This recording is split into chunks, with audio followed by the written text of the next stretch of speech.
Chosen ones, you were never meant to see what was buried in the deepest corridors of the Vatican. Behind locked iron doors, beyond the halls where the eyes of centuries-old paintings seem to follow intruders, lies a chamber that has been sealed for generations. Within it rests the manuscript that the world has been denied, a manuscript written in a language older than Rome itself, one that carries the imprint of your very existence. The Vatican confirmed your bloodline, but what they uncovered was not just history, it was prophecy. The Pope himself did not speak of it publicly, but whispers traveled across the walls of power. The ancient scroll bore not only genealogies but codes encrypted within strands of DNA, sequences that aligned with no ordinary lineage. This was not the mark of kings or emperors. It was the signature of something far older, something that reached back to the divine spark placed within humanity at its inception. It revealed a truth so dangerous that when it was shown to the President of the United States, his hand trembled, as though the very foundations of the world had been shaken. Why would a political leader tremble at a document? Because hidden within the fragile parchment was evidence that could undo centuries of control. The Vatican, with its secret councils and guardians of forbidden archives, has long held fragments of this story, but never before had it been confirmed in living blood. Your blood.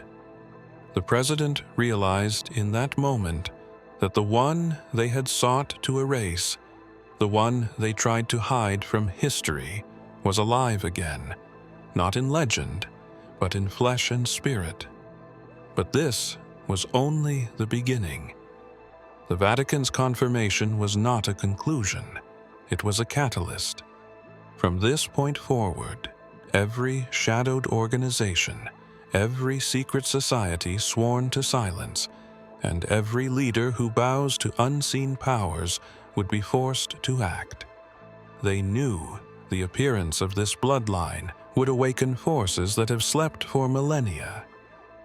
They knew the unfolding of prophecy would not be delayed. In the depths of Rome, beneath cathedrals where the echo of choirs once carried prayers through vaulted ceilings, there exists a chamber untouched by the public eye. Stone corridors lead downward into silence, guarded by keys that only a handful of men have ever held. It is here, within the sealed archives of the Vatican, that a manuscript bound in fading leather was hidden for centuries.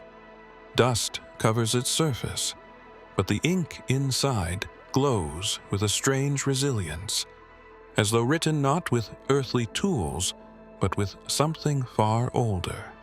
The Latin scrawls that line the outer margins only hint at its origin, but when opened, the text reveals something beyond language itself, symbols that rearrange themselves in the mind of the reader, unlocking memories never lived yet strangely familiar.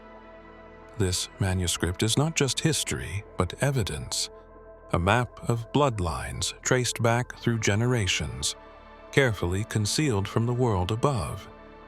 It speaks of rulers who were guided by unseen hands, priests who swore oaths of silence, and blood that carried a fire not of this world. The Vatican guarded this truth, not for preservation, but for control, for the knowledge of such a bloodline, if revealed, could dismantle the very structure of power that crowns the earth. What is written in these pages is not for the faint of heart, for the words shift and speak directly into the soul, whispering names, faces, and events long forgotten by human memory. When the manuscript was unsealed, the room itself seemed to change. The air grew heavy, and the candles flickered, as though the stone walls remembered what they had witnessed.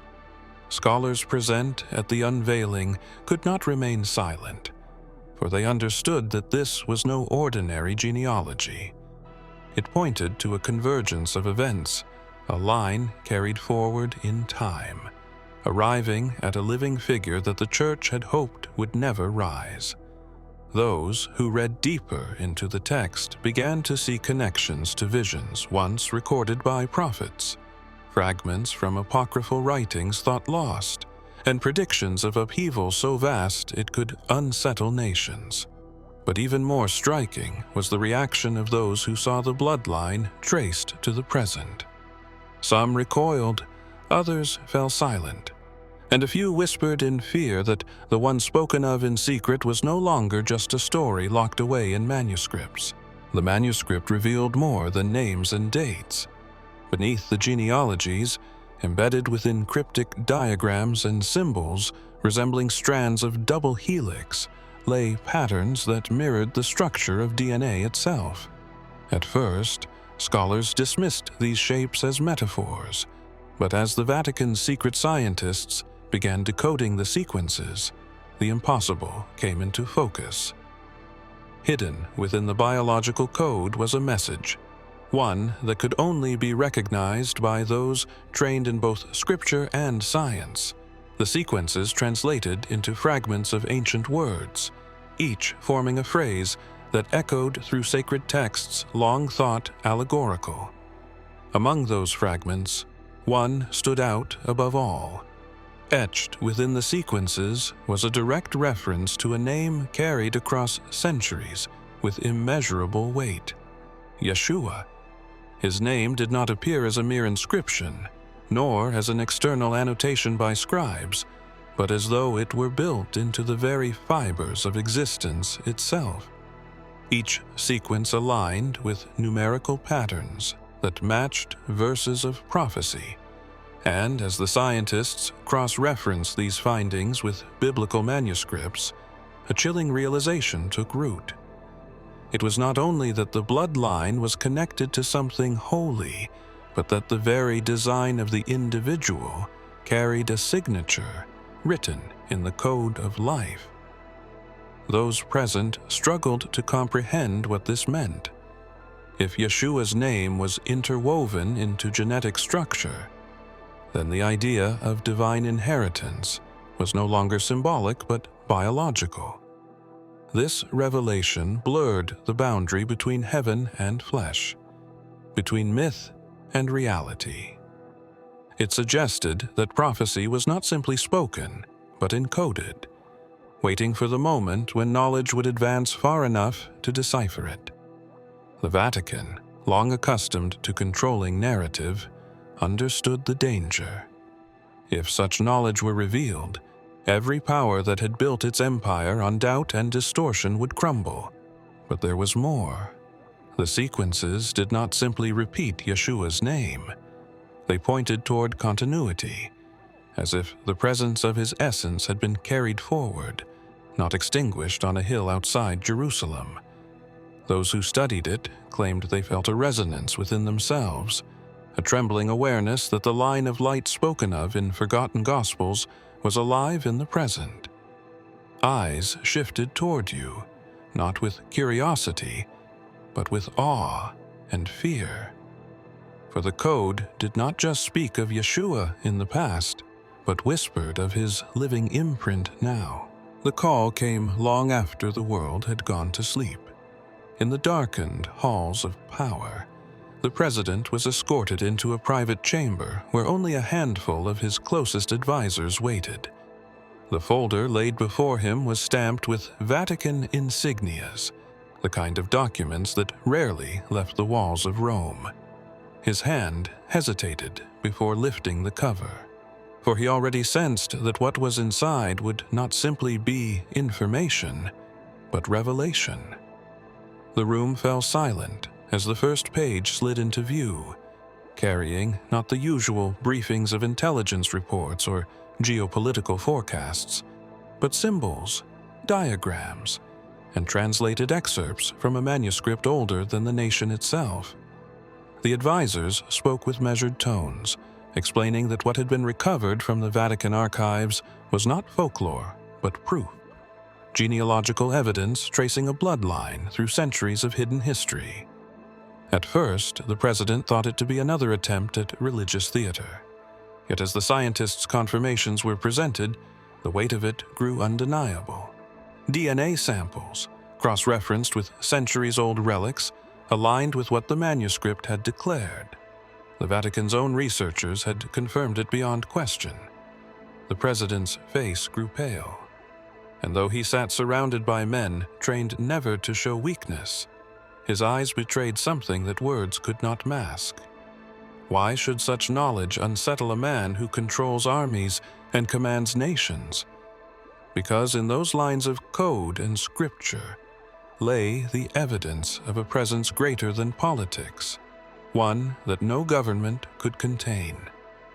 It was not simply the Vatican whispering prophecy, but science itself pointing toward a bloodline that carried within it a spark that defied explanation.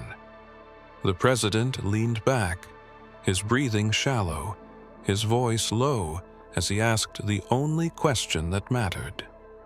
What happens if the world finds out? The advisors exchanged glances, each aware that secrecy could only hold for so long. The revelation was already moving beyond their control. There were witnesses, fragments of documents, and whispers spreading through channels even the most powerful could not silence.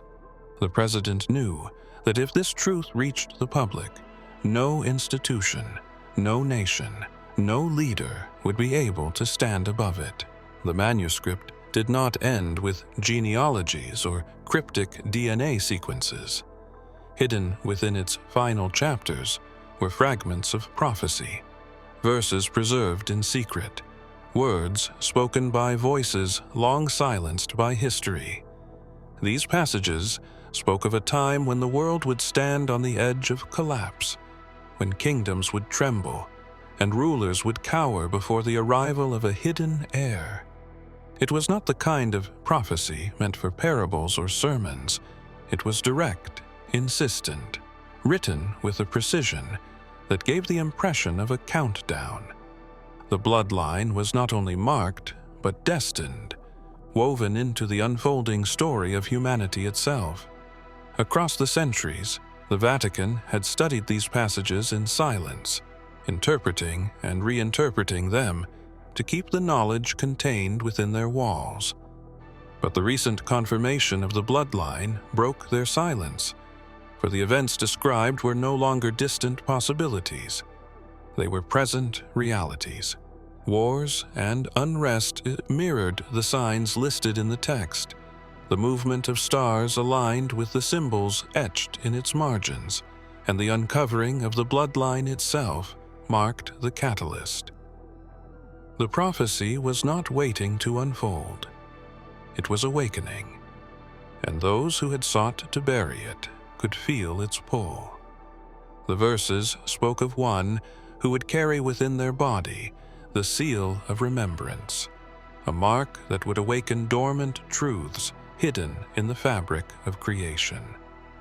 It described this figure as both feared and sought after, for their presence alone would expose the weakness of empires and the fragility of thrones. In hushed circles, priests whispered that the prophecy had been encoded into blood and bone, a living text beyond manipulation.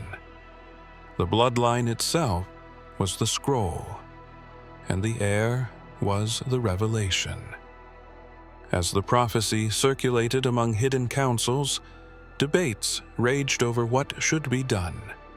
Some argued for suppression, believing the bloodline must remain silent, while others whispered that the time had come for revelation. In their arguments, one phrase appeared again and again, repeated from the manuscript with chilling clarity. The bloodline awakens when the world is unprepared. The fear was not of possibility, but of inevitability. Beneath the Vatican, deeper than the ordinary archives, there exists a chamber spoken of only in fragments, a place where the oldest relics are kept away from all but a chosen few. The chamber is lined with marble walls that seem to pulse with a silence heavier than stone, and the air itself carries a weight as if centuries of secrets are pressing inward. It was here that the manuscript was read aloud in its entirety, for the first time in living memory. Each word echoed against the chamber's walls, as though the stone itself remembered the sound. Those present described something unexplainable that happened in that room. As the passages were recited, voices seemed to overlap with the speaker's own, whispers not belonging to any of the listeners, as though the text had a life of its own.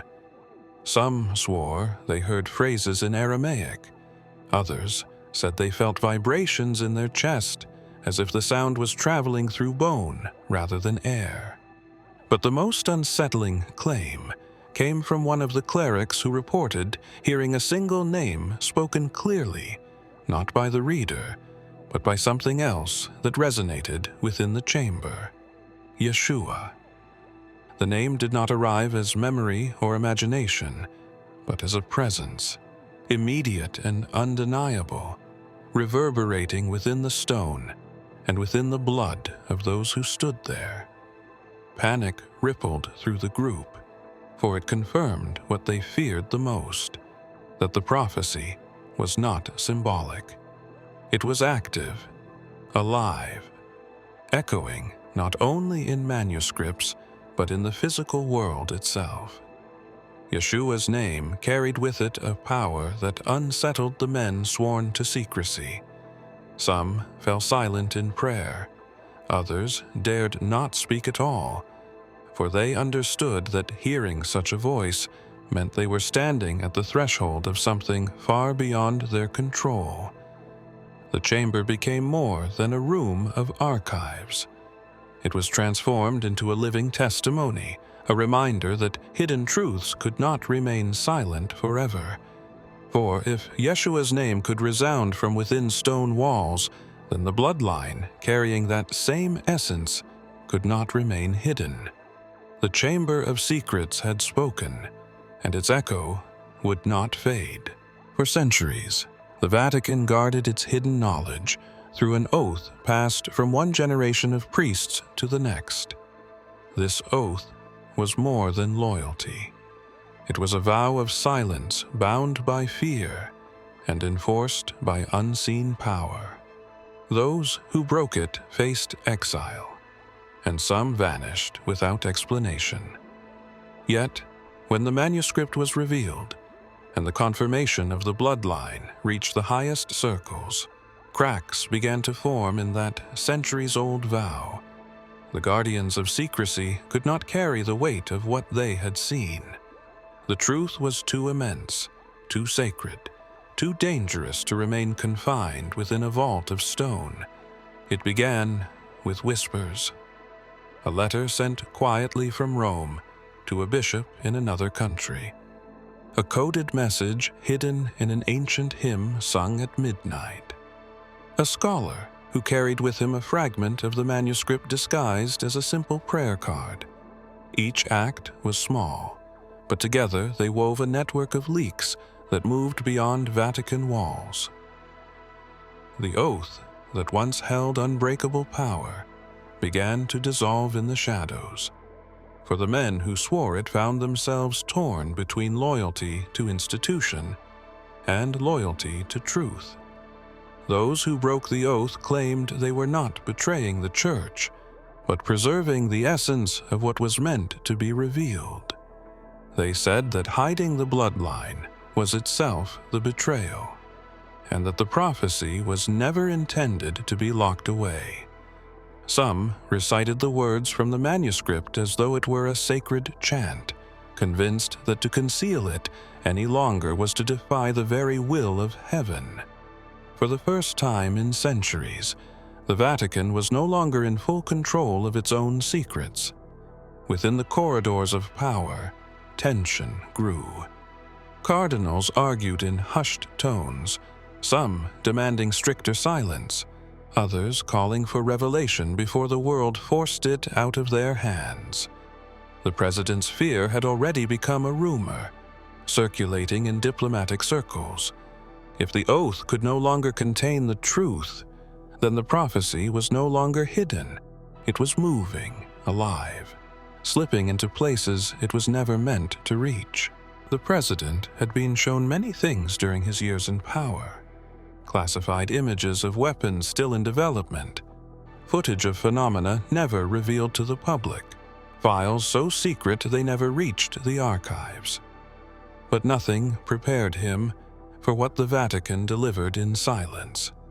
The folder was thick with photographs, scans of manuscripts, and most disturbing of all, the results of DNA tests cross-referenced with relics believed to carry traces of a holy bloodline.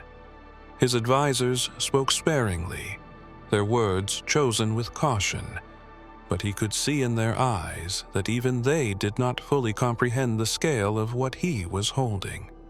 The first image he studied was of a manuscript page, its writing luminous against the parchment, as though time had not eroded its ink. The sequence of symbols resembled strands of DNA mapped out centuries before science had the language to describe it. Beneath it, translations spoke of a bloodline preserved through fire, flood, and empire, carried forward despite attempts to extinguish it. The second set of documents included the results of modern analysis, each sequence aligning with the ancient code as though prophecy and biology had been written by the same hand. But the forbidden truth was not simply scientific. Among the images were depictions of visions drawn in secret, sketches of a figure surrounded by light, eyes like fire, bearing markings on the skin that matched the very patterns hidden within the DNA. The president sat frozen, staring at these sketches, his pulse quickening, for he recognized the face as not a myth, but a living possibility. When his advisors finally whispered that the figure was not only described but traced to someone alive, someone breathing at that very moment, his composure collapsed. He understood instantly why the Vatican had buried this knowledge for so long. To reveal it would unseat nations, dismantle control, and call into question the very fabric of authority on which his power rested. What he saw was not history, but the collapse of the present world order. The president pushed the folder away as though it carried a fire too hot to touch, his eyes refusing to meet the gaze of those in the room. The Vatican's manuscripts spoke not only of genealogy but of symbols, and the most prominent among them was the cross. Not the gilded emblem displayed in churches, nor the ornamental relics worn around necks, but a cross of light described as descending from the heavens, etched into the very fabric of human blood. This symbol appeared throughout the hidden pages, aligned with the sequences of DNA, as though creation itself carried a sacred watermark. The scholars tasked with decoding it discovered that the pattern of the cross was not random. It aligned with celestial movements, and its angles matched the geometry of ancient temples built long before the church ever existed. Within the text was a passage that spoke of the bloodline of light, a lineage that would carry the living memory of heaven into the world of men. In that passage, the name of Yeshua surfaced again, not as a historical figure separated by centuries, but as a flame still burning within the sequence of generations. The cross, it said, was not only the instrument of suffering, but the sign of transmission, a mark that encoded divine presence into the flow of blood itself. Those who bore it carried not just ancestry, but an inheritance of light, a resonance that the world could not erase. The realization that this bloodline was not metaphorical but tangible spread unease among the keepers of the manuscript. If the cross was hidden within DNA, then every attempt to suppress the truth had already failed. The design was eternal, embedded in the body as well as in prophecy, waiting for its appointed time. This meant that the bloodline could not be broken by persecution, exile, or silence. It was carried forward invisibly until the moment of revelation. Those who read this portion of the manuscript spoke of feeling an unfamiliar weight, as though the words themselves pressed against the soul. The bloodline of light was more than lineage. It was destiny, and the cross was the bridge between worlds. If Yeshua's name could be found within the sequence of code, then the one who carried this light was not only heir to a story, but a living continuation of it. Far from the public eye, beyond the polished stages where leaders speak in rehearsed tones, there exists a gathering known only to those who have sworn silence. This secret council does not meet in grand halls or cathedrals, but in hidden chambers, shielded from every trace of record.